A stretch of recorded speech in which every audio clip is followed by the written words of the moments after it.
Deuxième sujet, concernant les fixations des indemnités des élus. Donc les fonctions d'élu local sont gratuites. Une indemnisation destinée à couvrir les frais liés à l'exercice du mandat est toutefois prévue dans la limite d'une enveloppe financière variant selon la taille de la commune. Donc son octroi nécessite une délibération. Donc il est possible d'allouer les indemnités de fonction dans la limite de l'enveloppe globale aux maires et aux adjoints et aux conseillers municipaux. Voilà, donc l'article indique que les maires des communes perçoivent une indemnité de fonction fixée en application d'un barème qui s'écrit au pourcentage de référence de l'indice brut terminal de la fonction publique en vigueur. Donc il appartient à l'Assemblée délibérante de fixer les taux d'indemnité des élus locaux dans l'exercice de leur fonction dans la limite des taux maximum fixés par la loi. Donc pour Saint-Renan, donc ville entre 3 999 et 9 999 habitants, le taux maximal théorique de l'indemnité du maire est fixé à 55%, celle des adjoints et du maire à 22%. Cette enveloppe globale peut ensuite être répartie entre le maire, les adjoints et les conseillers municipaux, sans pouvoir dépasser les maximums fixés par le CGCT. Alors donc, vous avez une proposition qui est faite, donc avec un pourcentage de 55% pour le maire, 19,5% pour les adjoints et 1% pour les conseillers. Donc je vous propose de délibérer afin que cette délibération prenne effet à partir du 23 mai 2020, de préciser que les montants suivront automatiquement la revalorisation de l'indice brut terminal de la fonction publique, dire que les indemnités de fonction sont payées mensuellement, inscrire les crédits nécessaires au budget principal de la ville et d'autoriser le maire à prendre tout acte nécessaire à l'exécution de la présente délibération. Y a-t-il des questions?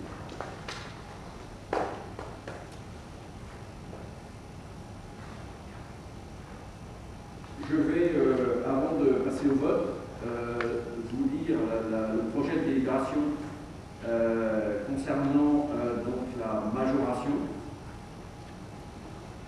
Donc l'article dispose, 21, 23, 22 dispose que peuvent voter des majorations d'indemnité de fonction par rapport à celles votées par le conseil municipal dans les limites prévues par l'article 21, 23, 23. Donc dans les communes chefs-lieux de département ou également bureau centralisateur du canton, ou qui avait la qualité de chef-lieu de canton, c'est avant la réforme qui a été élaborée sur le dernier mandat. Donc, par rapport au tableau que nous avons décrit tout à l'heure, il est possible la commune de Saint-Renan étant considérée comme bureau centralisateur du canton, et qui avait la qualité de chef du canton, qui l'a toujours d'ailleurs, avant la modification des limites territoriales, le conseil municipal peut se prononcer dans un second temps à une majoration de 15% prévue au premier alinéa du présent article sur la base des indemnités votées. Après répartition de l'enveloppe globale, ces deux décisions pourront intervenir au cours de la même séance.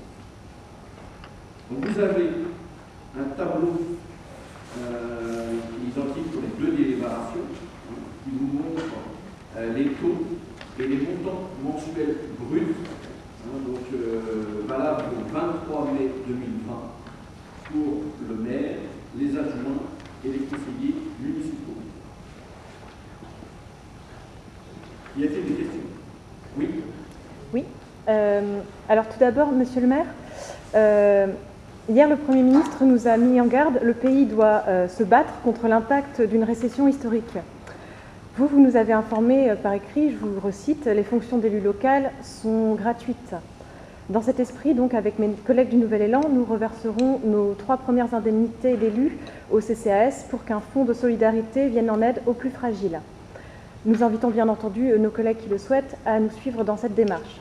Au sujet de la présente délibération, concernant la majoration des indemnités d'élus pour vous-même et les adjoints. Saint-Renan est bien un bureau centralisateur de canton et ça nous donne la possibilité, n'est-ce pas, de majorer ces indemnités. Mais c'est une possibilité, ce n'est pas un devoir. Être bureau centralisateur, si je ne me trompe, c'est bien organiser la mise sous pli des documents électoraux lors des élections départementales, c'est-à-dire une fois tous les 6 ans. L'État rembourse d'ailleurs à ses bureaux centralisateurs un montant plafonné par électeur inscrit et par tour pour les frais de cette mission très ponctuelle. Or, la majoration des indemnités qui nous est proposée de voter ce soir est quant à elle financée par le budget propre de la ville et mis bout à bout sur la totalité du mandat, ça fait un peu plus de 86 000 €. Cette somme équivaut peu ou prou aux 90 000 € que la commune a retirés au cours du dernier mandat à sa participation au budget du Centre communal d'action sociale. Mon questionnement est le suivant. Sachant que nous sortons à peine d'une crise sanitaire et que nous rentrons probablement dans une période de crise économique, pouvez-vous alors nous décliner la charge de travail supplémentaire qui justifierait une majoration de 15% des indemnités pour vous-même et pour vos adjoints? Eh bien, sachez que la détermination de la commune, par la dénomination bureau centralisateur, ce n'est pas que pour les votes.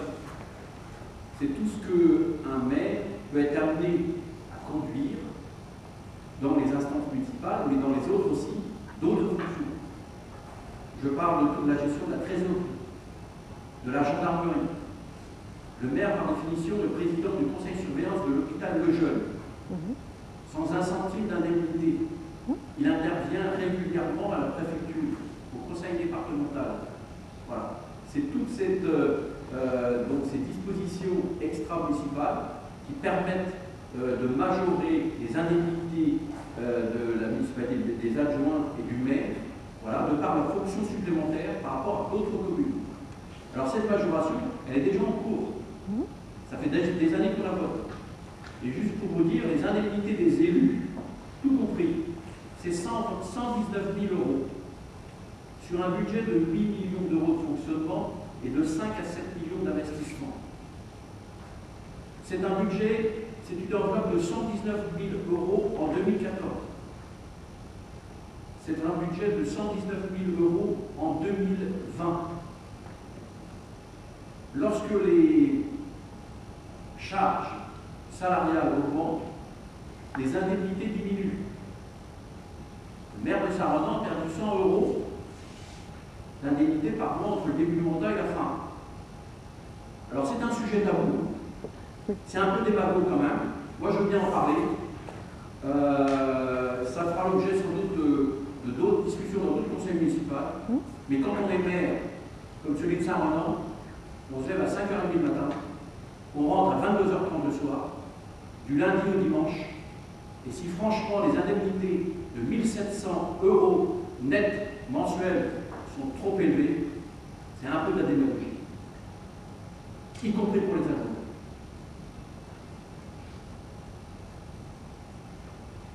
On y laisse du temps, donc voilà.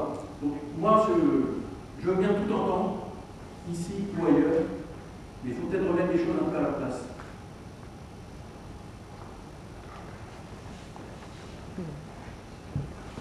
Y a-t-il d'autres questions?